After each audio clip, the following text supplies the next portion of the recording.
하나님의 말씀은 시편 90편 1절에서 4절까지 말씀을 봅니다. 주여 주는 대대에 우리의 거처가 되셨나이다. 산이 생기기 전 땅과 세계도 주께서 조성하시기 전 그 영원부터 영원까지 주는 하나님이시니이다. 주께서 사람을 티끌로 돌아가게 하시고 말씀하시기를 너희 인생들은 돌아가라 하셨사오니 주의 목전에는 천년이 지나간 어제 같으며 밤의 한순간 같을 뿐이니이다. 아멘. 1절에 보면 주는 대대에 우리의 거처가 되셨나이다. 여기 대다라는 말은 시간을 말해주는 것이고 거처라는 말은 장소, 공간을 말하고 있습니다. 그래서 시간과 공간을 말하는데 이걸 줄여서 시공간이라 그렇게 말할 수가 있습니다. 하나님께서 인간을 창조하신 후에 시간을 주셨는데 하루는 24시간, 한 달은 30일 이렇게 해서 지구의 시간을 이제 허락하셨고 또 지구라는 장소, 공간을 우리에게 허락하시고 그 중에 이제 에덴 동산을 하나님께서 허락하신 것이죠. 오늘날 말하자면은 우리가 현재 존재하는 자체가 하나님 우리에게 시간을 주신 것이고 우리가 잠자고 거처할 수 있는 집이 우리의 공간인데 이것 또한 하나님이 허락하신 것이다. 이렇게 이제 생각하면 되겠습니다. 그런데 하나님은 2절에 보니까 영원에서 영원까지 라고 말을 해요. 다시 말씀드리면 하나님은 시공간이 필요 없는 영원한 하나님이시다. 이렇게 말씀하고 있죠. 우리 인간도 원래는 그렇게 살 수 있었지만 사단의 미혹을 받아서 수명이 짧아졌는데 3절에 보게 되면 티끌로 돌아가라 하는 말은 이제 너는 흙으로 지음을 받았으니 흙으로 돌아가야 한다 하는 말씀을 하시고 있는 것이죠. 결국 가서는 하나님의 시간은 4절에 보니까 목전에는 주의 목전에는 천년이 지나간 어제 같다 하루 같다는 것이죠. 한마디로 하나님의 시간은 우리가 계산할 수가 없지만 영원한 시간이지만 그게 천년이 하루같이 그렇게 느낄 수밖에 없다. 한마디로 영원한 하나님이시다. 이렇게 말씀을 드릴 수가 있죠.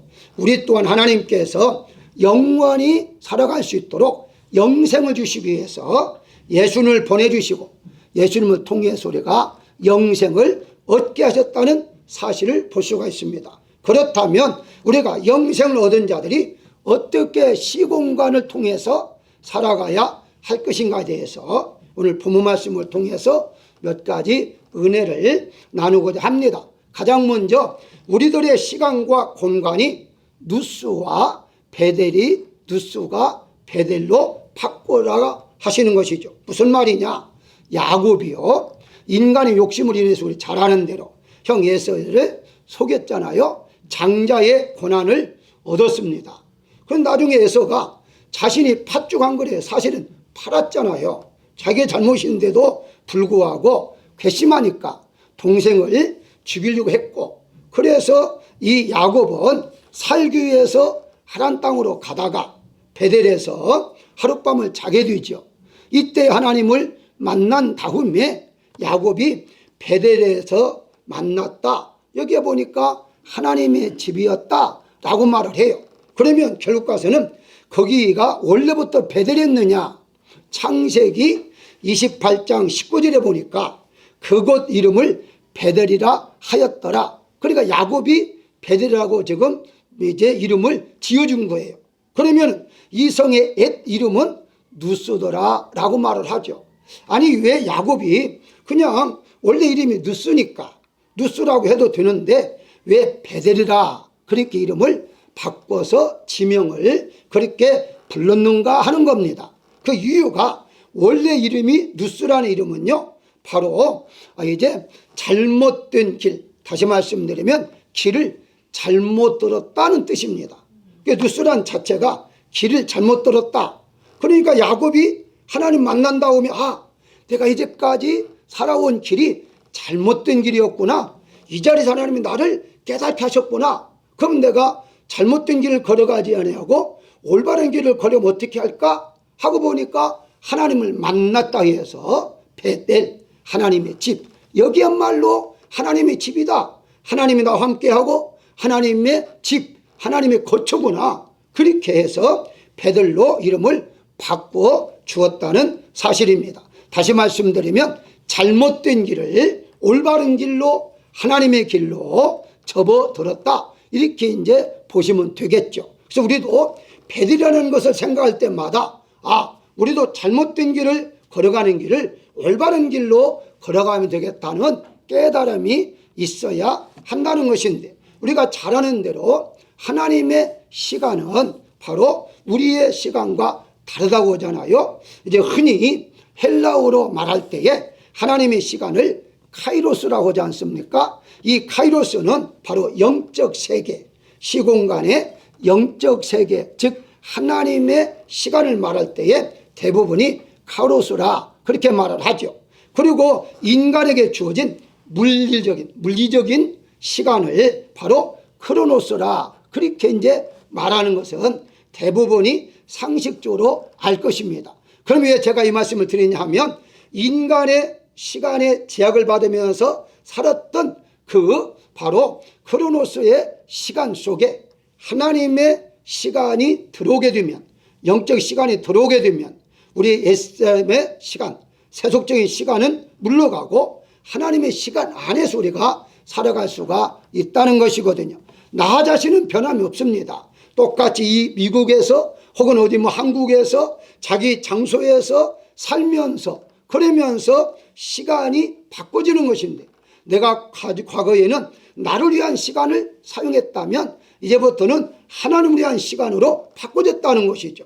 만약 여러분들이 지금 현재 예수를 믿지 않았다면 이 시간에 예배 드릴 필요가 없죠. 이 시간에 올 필요가 없습니다. 그런데 예수를 믿고 보니까 여러분의 시간이 바꿔졌어요. 나를 위해서 이 시간에 바로 취미에 따라서 등산을 간다거나 여러 가지 활동하는 것을 멈추고 하나님 위해서 내가 시간을 드려야겠다 해서 나와서 예배를 드리고, 혹은 가정에서 혹은 직장에서 이렇게 동영상을 통해서도 예배를 드리는 까닭은, 이 시간은 나의 시간이 아니냐, 하나님의 시간이야, 하나님 앞에 드리는 시간이라는 것을 알기 때문에 하나님의 시간을 하나님 앞에 드리고 있다. 이렇게 이제 보시면 되겠습니다. 그렇다면 바로 야곱은 어떻습니까? 야곱이 창세기 47장 28절에 보게 되면 147세까지 살았다라고 말을 해요. 자, 그렇다면 이 야곱이 고향에서 떠난 그 나이가 몇 살이냐? 성경 잘 안 나와요. 그런데 신학자들이 계속 분석하고 계산해 보니까 77살로 그렇게 나와 있습니다. 그러니까 야곱은요 77살에 고향을 떠난 거예요. 고향을 떠나서 그래서 147살에 죽었으니까 약 반절 동안은 자기 시간을 위해 살았죠. 자기를 위해서 어떻게든지 성공하고 출세하고 잘 살아보자. 그리고 어떻게 하느냐, 형이 가지고 있던 장자의 권한을 내가 빼앗아라도 내가 자살해야겠다, 이런 생각을 가지고 77살까지 반절의 인생을 사는 것이죠. 그런데 이제 베델에서 하나님 만난 다음에 자기의 시간이 아닌 이제부터는 하나님의 시간으로 바꿔지기 시작합니다. 그리고 남은 반절의 여생을 하나님을 위한 시간으로 산 것을 볼 수가 있다는 것이거든요. 결과는 우리가 어느 때 하나님을 만났든지 하나님을 만나는 그 시간부터 우리는 나의 시간이 아니라 하나님의 시간으로 살아가야 한다는 것이죠. 그게 바로 누스라는 장소에서 베델이라는 장소로 바꿔졌다는 사실을 우리가 볼 수가 있습니다. 다시 말씀드리면 세상적으로 살아가는 사람이 하나님의 길로 살아가는 사람들로 바꿔졌다는 것이죠. 오늘날에 있어서도 하나님께서는 바로 너희를 위해서 살지 말고, 너희를 위해서 시간과 공간을 위하여 살지 말고 하나님의 시간과 공간을 위해서 살아라 라고 말씀하겠다는 사실을 믿으시기를 주 이름으로 축원합니다. 두 번째는 우리들의 시간과 공간을 값진 예배로 드리라고 하셨습니다. 무슨 말입니까? 다윗은 수많은 고난을 통해서 이스라엘 왕이 되었잖아요. 그렇죠? 이 왕이 되었는데 어느 날 사탄의 시험을 받습니다. 그러고 난 다음에 역대상 21장 1절에 보니까 사단이 다윗을 충동하여 인구수를 개수하게 하니라 라고 시작을 해요. 이것이 이제 바로 다윗을 교만을 넣었던 거죠. 그래서 네가 군사도 많고 인구도 많아가지고 네가 좀 이렇게 성공하고 잘 산 거야. 네 힘으로 이 왕국을 이룬 거야. 이런 식으로 교만하게 만들었던 거죠. 그래서 여기에 다윗이 넘어가서 인구를 숫자를 셉니다. 과연 인구가 얼마나 많은가? 나의 이제 업적이다. 이렇게 자랑하고 싶어서 인구를 셌는데 그게 바로 하나님 앞에는 죄가 되었던 것이죠. 그래서 세 가지를 제시를 하죠. 그 중에 이제 한 가지를 이제 다윗 선택했는데 그게 바로 3일 동안의 전염병이었습니다. 근데 여기에서 여러분 알다시피 역대상 21장 14절에 보니까 7만 명이 죽었다라고 성경은 말을 해요. 엄청난 숫자죠. 7만 명이 바로 이렇게 3일 동안에 죽게 되니까 여기 성경에 보게 되니까 3일 동안 하나님께서 허락하고 끝난 것이 아님을 조금 더 알 수가 있습니다. 다시 말씀드리면 지금 지진이 일어나잖아요. 지진은 끝나는 것이 아니라 그에 따른 여진, 작게 지진이 일어나서 또다시 피해를 보는 것처럼 전염병도 여러분 알다시피 지금 뭐 이제 다 해제됐다고 하지만 아직까지도 그 여진이 남잖아요. 아직까지도 전염병을 통해서 죽는 사람이 있다 이 말입니다. 그런데 그것이 아주 중요한데 여기에서 하나님 말씀합니다. 이제는 갓이라는 선지자를 통해서 요로난이라는 그 타작마당, 그리고 정확히 따지면 밭이죠. 밭에 타작하고 있는데 그 밭에서 나에게 번제를 드리라 이렇게 하나님이 말씀하고 있습니다. 한마디로 번제를 드려야만이 끝나겠다 이 말입니다. 그러니까 완전히 끝나기 위해서는요 3일 동안 하나님께서 재앙을 내리시고 그 다음에 후유증이 없도록 하기 위해서는요 제단을 하나님께 쌓으라는 것이었죠. 자, 그런데 여기서 아주 중요한 게 나옵니다. 이제 여기에서 요르단을 찾아가가지고 요르단을 찾아가가지고요 말합니다. 하나님께서 이렇게 말씀하셨으니까 네 밭을 나에게 팔아라. 내가 사겠다. 이렇게 말을 해요. 그런데 이 요르단이 팔지 않겠다. 그냥 그저 가져가라. 이렇게 지금 말을 해요. 그런데 분명한 것이 어떤 말을 하느냐. 역대상 21장 24절에 보게 되면 값 없이 하나님께 번제를 드리지 않겠다라고 말을 해요. 공짜로는 내가 하나님 예배드리지 않겠다. 값을 치르겠다. 그러면서 금 600 바로 세겔을 주었다고 말합니다. 이 600세겔은요 당시 엄청난 큰 돈을 줘요. 다시 말씀드리면 그냥 시세에 따라서 주어도 요런 안에 있어서는요 문제가 전혀 없어요. 그럼에도 불구하고 시세의 몇 배가 되는 돈을 지불하고 사는데요 조금 더 여러분들이 피부에 와닿기 위해서 이것을 조금 한번 세부적으로 보게 되면요 이때 당시에 금 한 세겔이 노동자의 2개월째였습니다. 2개월. 이걸 조금 더 분석해 보게 되면요 바로 계산하면 하루에 지금 현재 미국에서 100불씩 하루 노동자가 100불을 취하 100불을 준다고 가정하십시다. 그러면 이렇게 따진다 할지라도요 360만 불이 됩니다.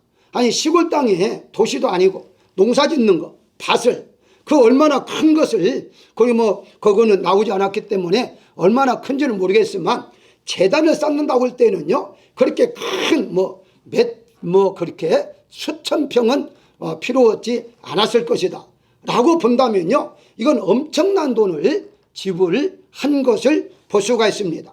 그런데 왜 이렇게까지 했느냐. 사실은요 공짜로 그냥 할 수도 있었어요. 첫 번째가 하나님이 요로난이 가지고 있는 땅을 지져가면서 그 땅에 드려라. 그러니까 다윗이 하나님이 하신 거야. 내가 직접 들은 것도 아니고 갓이라는 선지자가 듣고 나에게 말한 거야. 그러니까 얼마든지 하나님이 이 밭을 사도록 했으니까 요론안에 있어서는요 거절할 수가 없죠. 하나님의 명령인데 어떻게 거절합니까? 얼마든지 공짜로 사용할 수 있었어요. 두 번째는요, 땅 주인인 이 요론안이 그냥 하라고 하잖아요. 역대상 21절 23절 보게 되면요, 땅만 허용한 것이 아니라 당시에 좀 타작을 하니까 소도 있었고요, 거기 이제 옛날이니까 나무로 도구를 만들었을 거 아닙니까? 타작하기 위해서. 그걸 가지고서 어떻게 말하면 소는 번제물로 드리고 기구들은 화목, 불을 피워서 하나님 앞에 사용하십시오. 그리고 밀을 타작하겠으니까 밀은 소재물로 사용하세요. 그 밭에 있는 모든 것들 다 그냥 가져가세요. 이렇게 지금 말하고 있습니다. 그러니까 고맙다 땡큐면 끝나요. 그럼에도 불구하고 굳이 돈을 주겠다는 거죠. 세 번째는요, 번제물을 드려야만이 전염병이 백성 중에서 그친다고 했다. 이게 성경에 나오잖아요. 그러면 생각해 보십시오. 자기 하나 때문에 나 밭 팔기 싫어요. 그냥 한마디 하게 되면은 지금 많은 사람들이 죽어가고 있는 상태 속에서 더 피해를 입힌다면 자기 때문이잖아요. 그 비난을 어떻게 다 받겠어요. 그러니까 이 요르단이라는 사람도 거저 땅을 준다고 하는 것 봐서 악한 사람은 아니에요. 마음이 좀 선한 사람이죠. 그렇기 때문에 이런저런 것을 봤을 때에 그냥 공짜로 사용해도 되는데 그렇지 않았다는 거예요. 제가 이렇게 세밀하게 말씀드리는 것은 야곱이 바로 하나님 만난 장소에서 베델에서 어떻게 했습니까? 하나님 만난 다음에 자기가 가지고 있던 한 가지 그 기름밖에 없었잖아요. 그걸 다 하나님 앞에 드리고 난 다음에 이제부터 나는 완전히 빈손입니다. 그만 무엇을 의미하죠? 지금 이 시간부터 나의 시간은 없습니다. 나를 위한 시간은 없습니다. 오직 하나님만의 시간이요, 하나님께서 인도하는 데 나는 살아가겠습니다 하는 번제를 하나님 앞에 드렸다. 이렇게 이제 보시면 되는 거죠. 그게 바로 값 없이 하나님 앞에 예배드리는 것이 아니라 바로 이와 같이 다윗도 그랬고 야곱도 그랬고 하나님 앞에 나의 모든 것들을 드리겠다라고 말한 것 자체가 무엇을 의미합니까? 공짜가 없다는 거예요. 우리가 이 세상에 살아가는 동안에 어떤 것이든지요, 공짜는 없습니다. 하나님 앞에 우리도 공짜는 없어요. 하나님께 우리를 구원해 주신 거 거저하셨죠. 하나님은 분명히 거저하셨습니다. 무료로 해 주셨어요. 그러나 우리도 하나님 앞에 그만한 대가를 지불해야 하는데 어떻게 그 대가를 지불하겠어요? 지불할 수가 없죠. 그러니까 우리가 해야 할 일은 무엇이냐? 남은 시간을 하나님 앞에 전적으로 예배를 드리고 기도하고 찬송하고 신앙적으로 살아가는 것 자체, 이게 바로 하나님 앞에 드리는 것이다. 그 중에 한 가지가 값진 예배인 것이죠. 여러분들이 지금 예배 드리는 것 자체가 값진 예배라는 거예요. 얼마든지 안 나올 수 있어요. 자기 바쁘면 못 나올 수도 있어요. 핑계 댈 수도 있어요. 그럼에도 불구하고 우리는 늘 하나님 앞에 나와서 정한 시간에 예배 드린다는 것 자체가 바로 값진 예배다. 이렇게 볼 수가 있는 것이고, 그 마음속에는 이 시간 내 시간이 아닙니다. 이건 하나님의 시간입니다. 누수가 아니라 베델의 시간입니다 하는 의미를 하나님 앞에 드리고 있다는 것이죠. 이렇게 이제 말씀하면 어떤 분은 그렇게 생각할 수 있을 거예요.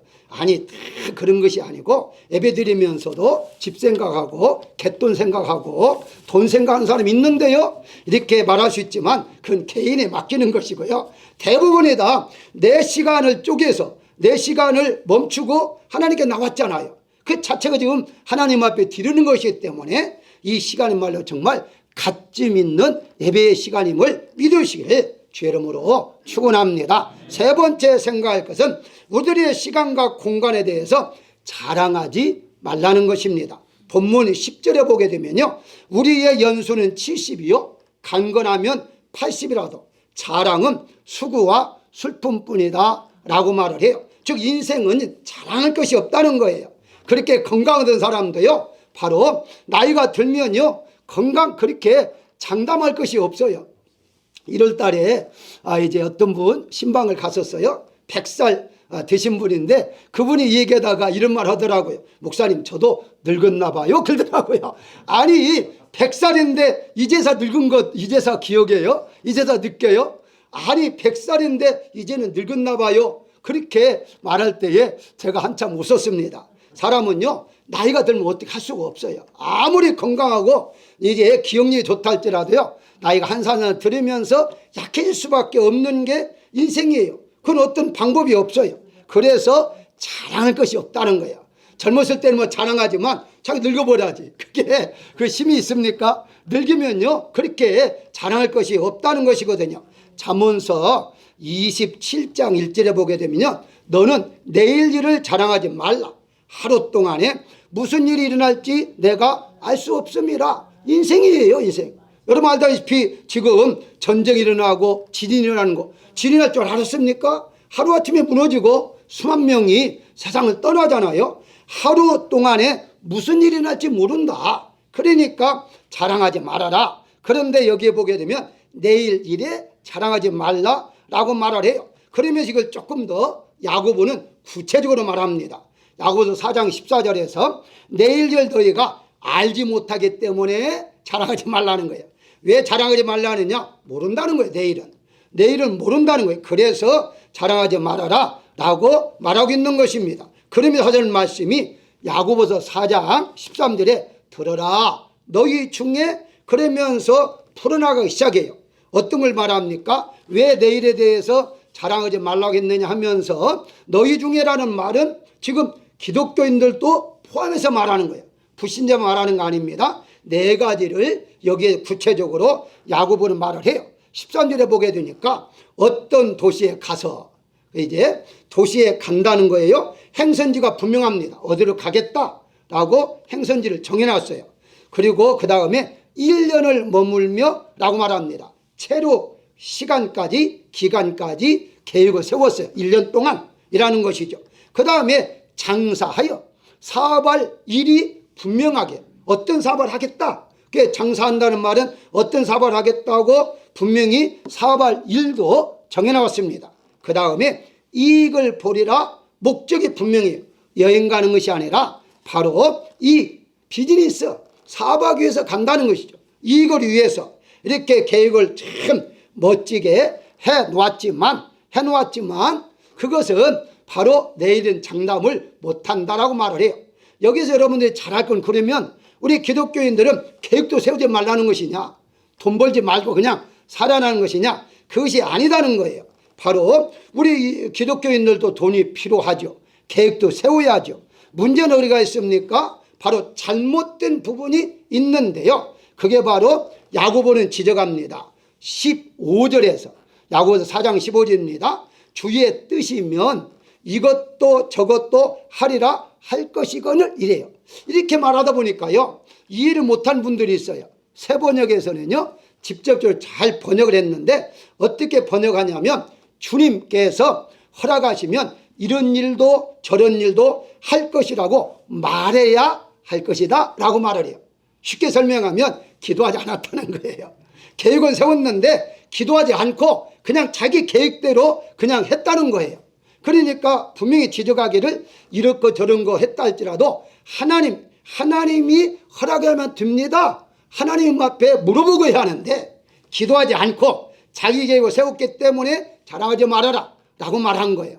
다시 말씀드리면 계획도 세우지 말고 돈도 벌지 말라 하는 것이 아니라 그런 걸 세운다 할지라도 기도하면서 세우라는 거예요. 기도하면서 일하라는 거예요. 그럴 때 하나님이 역사한다는 거예요. 이게 바로 다른 점이에요.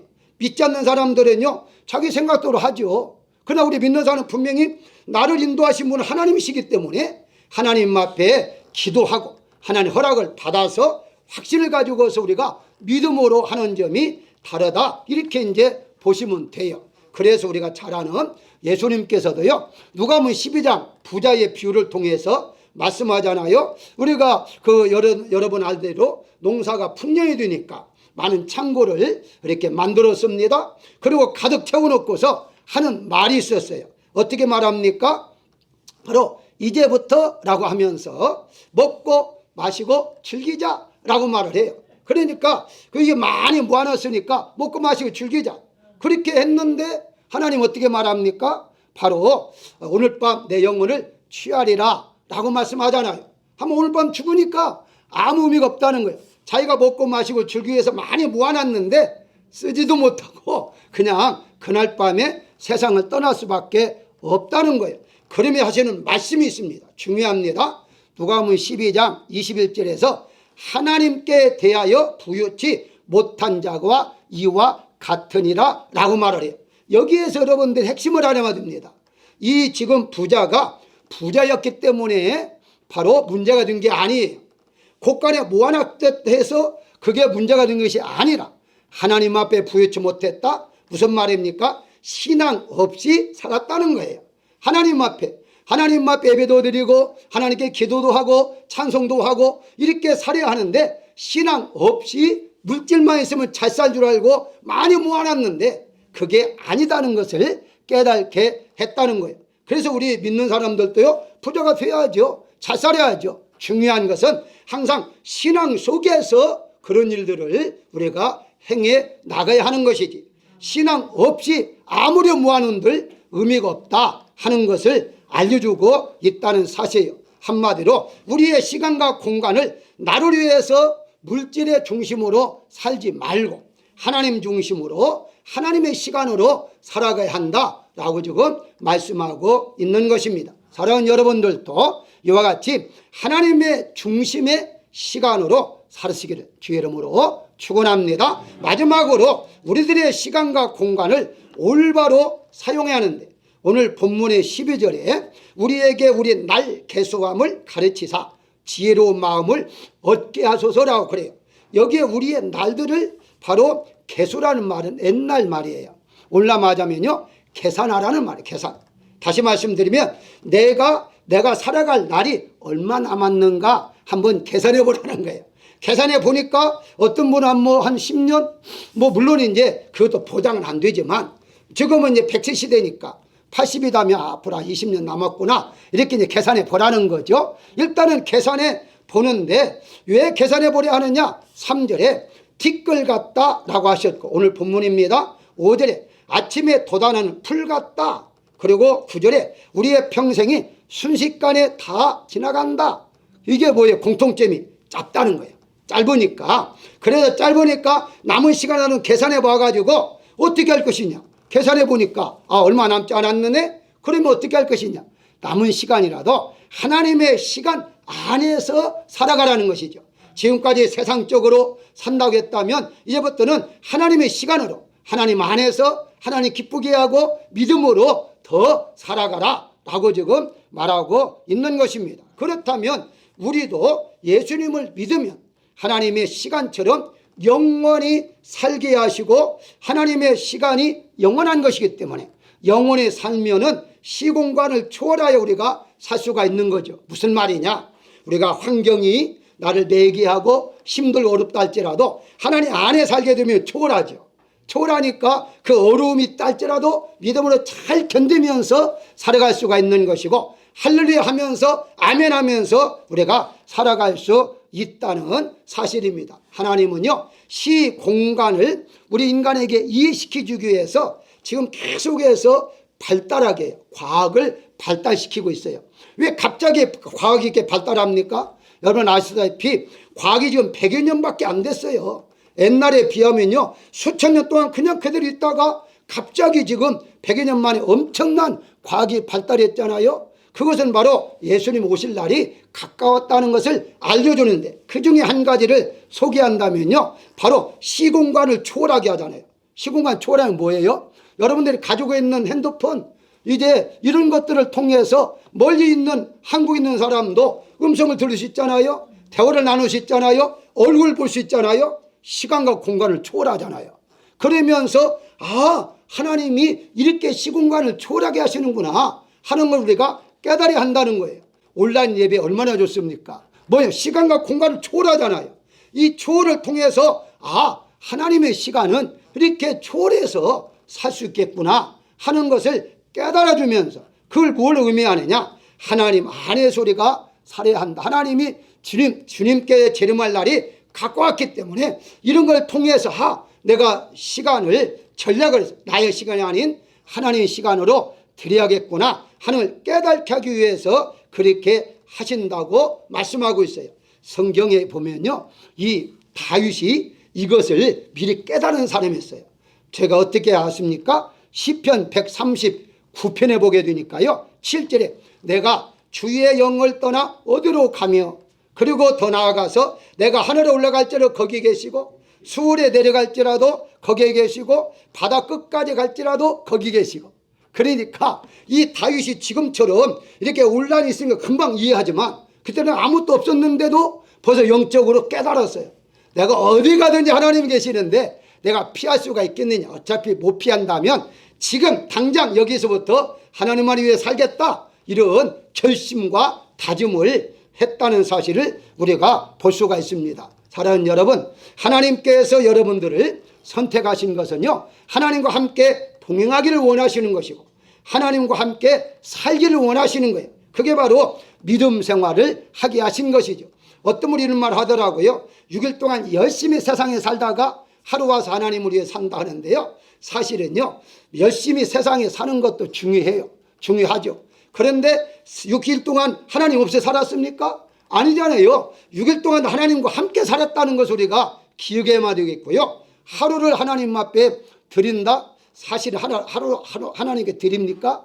아니잖아요. 오후 가는 시간 다 따지더라도요, 예배 시간 한 5시간 정하면 끝나요. 오후 가는 시간 다 따진다 할지라도요, 하루를 온전히 드리는 게 아니라 5시간 드리잖아요. 그것도 설교가 길면 또 시계를 몇 번씩 보잖아요. 왜 이렇게 길게 오늘 하는가? 아니, 혼자 은혜 받고 계시네. 나는 은혜가 안 되는데. 이런 식으로 하면서 아까워하는 시간들이 얼마나 많아요. 근데 어떻게 온전히 하나님 앞에 시간을 드린다고 합니까? 이런 마음이 우리의 마음이에요. 결론이 무엇입니까? 본문 1절에 보면 우리의 거처가 되셨나이다. 거처란 말은요, 함께 사는 것을 의미해요. 하나님 시간과 공간을 초월하여 우리 안에 계시는 거예요. 시간을 초월하고요, 장소를, 공간을 초월해서 우리 안에 계신다는 거예요. 왜 계실까요? 여러분들에게 영광 받기 위한 것이고요, 여러분들을 보여주시기 위한 것이고, 여러분들 잘 뛰게 하기 위한 것이고, 여러분들이 이 세상에서 믿음으로 승리하기 위해서 여러분 안에 계신다고 분명히 말씀하고 있는 거예요. 따라서 우리가 세상에 살아가는 과정 속에서 힘들었다 할지라도 시공간을 초월하여 역사하시는 하나님만 바라보고 사시기를 주의 이름으로 축원합니다.